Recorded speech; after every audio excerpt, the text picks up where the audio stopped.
जानते हैं, लंका के युद्ध में जब रावण का सबसे वीर पुत्र मेघनाद मारा गया तो रावण निराश होकर बोला, अब केवल एक ही शक्ति मुझे बचा सकती है, मेरे भाई अहिरावण की।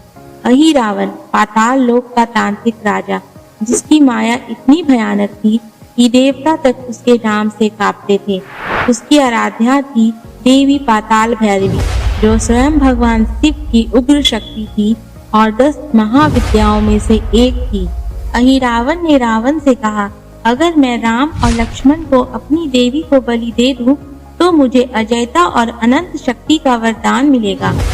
और फिर रात का गहरा अंधकार छा गया। अहिरावण ने विभीषण का रूप धरा, हनुमान जी को छल लिया और निद्रा मंत्र से राम लक्ष्मण को बांधकर उन्हें पाताल लोक ले गया। जब हनुमान जी को यह ज्ञात हुआ तो वे गरजे और बोले, जो मेरे प्रभु को छू भी ले वो इस त्रिलोक में कहीं जीवित नहीं रह सकता। वे पाताल लोक की ओर दौड़े, जहां द्वार पर मिला एक वीर मकरध्वज। हनुमान ने पूछा, कौन हो वानर? वो बोला, मैं मकरध्वज, हनुमान का पुत्र। हनुमान स्तब्ध रह गए। फिर हुआ पिता और पुत्र के बीच महायुद्ध। आखिरकार पिता ने पुत्र को परास्त किया और पाताल भैरवी के मंदिर में पहुंच गए। वहां देवी पाताल भैरवी अपने उग्र रूप में थी, त्रिनेत्र, रक्तवर्ण, मुंड बाला धारण किए हुए। उन्होंने हनुमान जी पर प्रहार किया। जब हनुमान ने अपना विराट रूप धारण किया, देवी कांप उठी। ये कोई साधारण वानर नहीं है, ये तो स्वयं रुद्र का अंश है।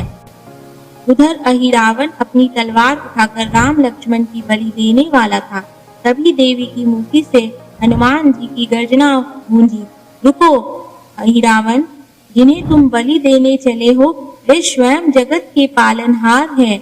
अहिरावण क्रोधित हुआ और तलवार घुमाई, पर उसी क्षण हनुमान जी ने पंचमुखी रूप धारण किया।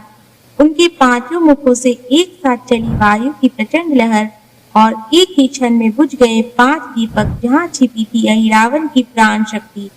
एक गर्जना के साथ अहिरावण भस्म हो गया। देवी पाताल भैरवी का माया जाल नष्ट हो गया और श्री राम लक्ष्मण उठ खड़े हुए, जैसे सूर्य पुनः उग गया हो।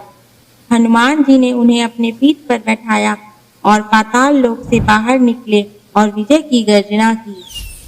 जय श्री राम।